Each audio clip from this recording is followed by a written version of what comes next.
سے گستاخی کرے کہ پھٹے کپڑے پہن کر کے میری جنت کے باہر بیٹھا ہے، تو دھیرے سے اس کے کان میں آواز دیا اس پھٹے کپڑے والے نے کہ اے شداد، میں وہ ملک الموت ہوں جسے تیرے رب نے اور میرے رب نے تیری روح کو قبض کرنے کے لیے بھیجا ہے۔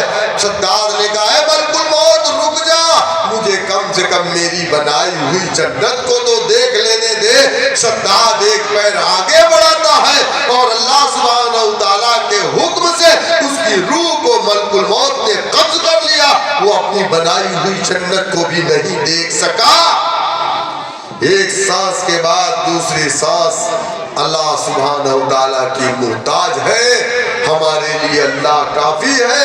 فلسطین کے ان مسلمانوں کے بارے میں سوچئے، 80,000 جس میں بچے اور عورتوں کو اسرائیل کمبخت نے، ملعون نے، کتوں نے ہماری ماں بہنوں بچوں کو قتل کر دیا، بم گرا کر کے پرخچے اڑ گئے، ان کی لاشیں نہیں ملی، ہاتھ الگ جگہ، دماغ الگ جگہ، پیر الگ جگہ، لیکن پھر بھی فلسطینیوں نے اسرائیل اور امریکہ کے سامنے گھٹنے نہیں دیتے۔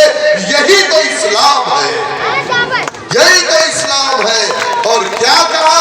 کھانے کو کھانا نہیں ہے، رہنے کو گھر نہیں ہے، پہننے کو کپڑے نہیں ہے، تب بھی آ کر کے فلسطینی کہتا ہے حسبنا اللہ و نعم الوکیل، ہمارے لیے ہمارا اللہ کافی ہے۔ تو اے مسلمانوں، ڈرنا نہیں ہے، گھبرانا نہیں ہے، ان عرب مسلمانوں کی طرح مت ڈرنا جو فلسطین کے ساتھ نہیں کھڑے ہوئے۔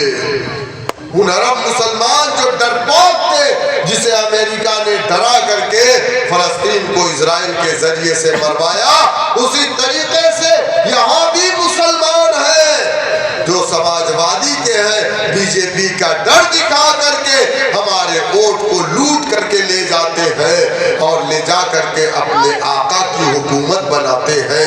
میرے دوستوں، میرے بزرگوں، فرعون کو ہرا کر کے نمرود کو جتاؤ گے تو آپ کو عمر فاروق جیسا انصاف نہیں ملے گا۔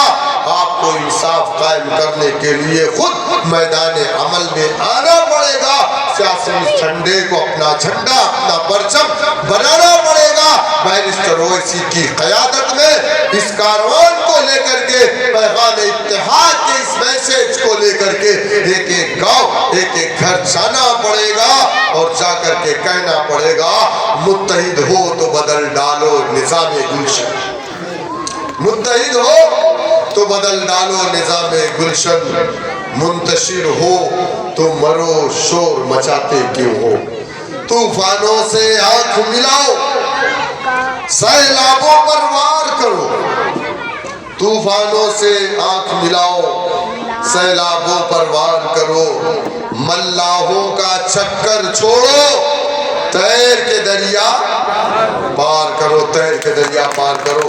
کریں گے نا انشاءاللہ؟ کریں گے نا؟ آپ تیار ہیں نا؟ نعرہ تکبیر!